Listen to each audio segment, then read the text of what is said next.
क्या आपने कभी सोचा है कि कैसे एक छोटी सी कंपनी सडनली वर्थ करोड़ की हो जाती है? ये कोई जादू नहीं है। ये सब होता है थ्रू आईपीओ। लेकिन ये आईपीओ है क्या, ये समझते हैं। आईपीओ का मतलब है इनिशियल पब्लिक ऑफरिंग। जब companies for the first time register होती है under Indian companies act of 2013 with registrar of companies through ministry of corporate affairs, तो कंपनी का कैपिटल लिमिटेड होता है और कंपनी के ओनर्स होते हैं उसके फाउंडर्स, प्रमोटर्स और प्राइवेट इन्वेस्टर्स। एंड कंपनी का नाम होता है प्राइवेट लिमिटेड।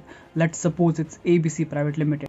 इस टाइम पर कंपनी के शेयर होल्डर्स लिमिटेड होते हैं, लेस देन और equal to 200।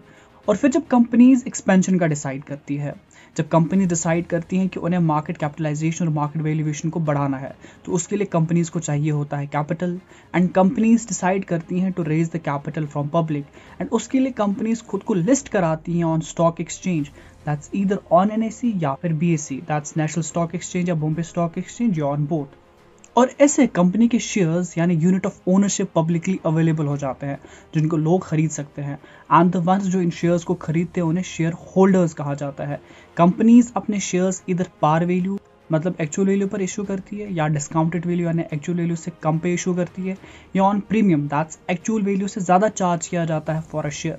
And this is how company public से कैपिटल रेज करती है एंड मार्केट कैप और मार्केट वैल्यूएशन को बढ़ाती है। और शेयर होल्डर्स को मिलता है डिविडेंड, मतलब a portion of profit after interest and tax are paid. और इस कंप्लीट प्रोसेस को हम कहते हैं आईपीओ। लेकिन हर एक कंपनी आईपीओ के लिए नहीं जा सकती। देयर आर सर्टेन गाइडलाइंस जिनको कंपनीज को पूरा करना होता है to get listed on stock exchange.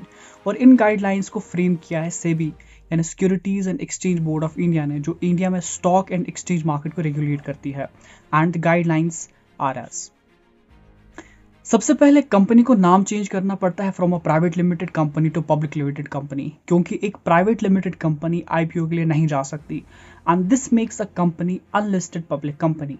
उसके बाद कंपनी का 3 साल का ऑपरेटिंग ट्रैक रिकॉर्ड होना चाहिए, मतलब कंपनी को मिनिमम 3 साल हो गए होने चाहिए शुरू हुए। कंपनी का नेट टेंजिबल एसेट 3 करोड़ का होना चाहिए इन लास्ट 3 ईयर्स, मतलब physical assets like land, building, furniture, inventory, machines का वैल्यूएशन 3 करोड़ का होना चाहिए।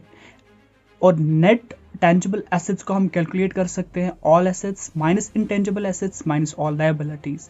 कंपनी का नेट वर्थ मिनिमम 1 करोड़ का होना चाहिए। कंपनी पिछले 3 साल में मिनिमम 2 साल में प्रॉफिटेबल रही हुई होनी चाहिए। कंपनी का पेड अप कैपिटल 10 करोड़ का होना चाहिए। और as far as compliance is concern, company के ऊपर कोई डिफॉल्ट या क्रिमिनल प्रोसीडिंग्स नहीं होनी चाहिए। और आईपीओ के लिए कंपनी अपॉइंट करती है मर्चेंट बैंकर्स यानी लीड मैनेजर्स को, लीड एडवाइजर्स, ऑडिटर्स और अंडरराइटर्स को। And after fulfilling everything, company एक रिपोर्ट DRHP यानी ड्राफ्ट रेड हेरिंग प्रॉस्पेक्ट्स तैयार करती है और इस रिपोर्ट को सबमिट किया जाता है टू सेबी।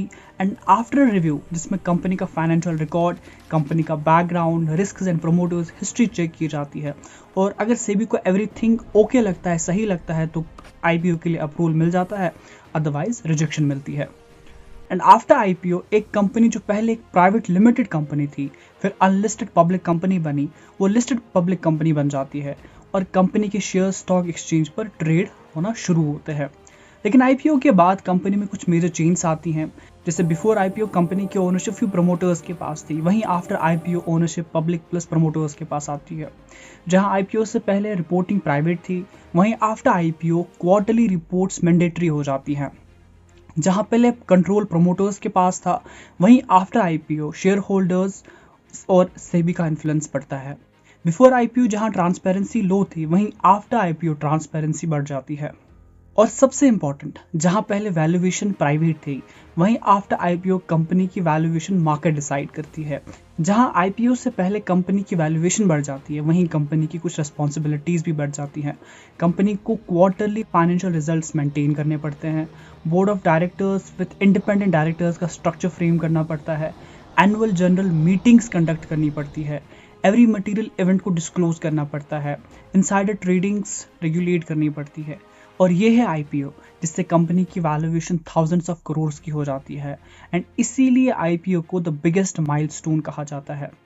आई होप आप लोगों को आज की वीडियो काफ़ी इन्फॉर्मेटिव लगी होगी। अगर आप लोगों को वीडियो पसंद आई है तो प्लीज़ वीडियो को लाइक कीजिए, चैनल को शेयर और सब्सक्राइब करना बिल्कुल मत भूलिएगा। Good bye.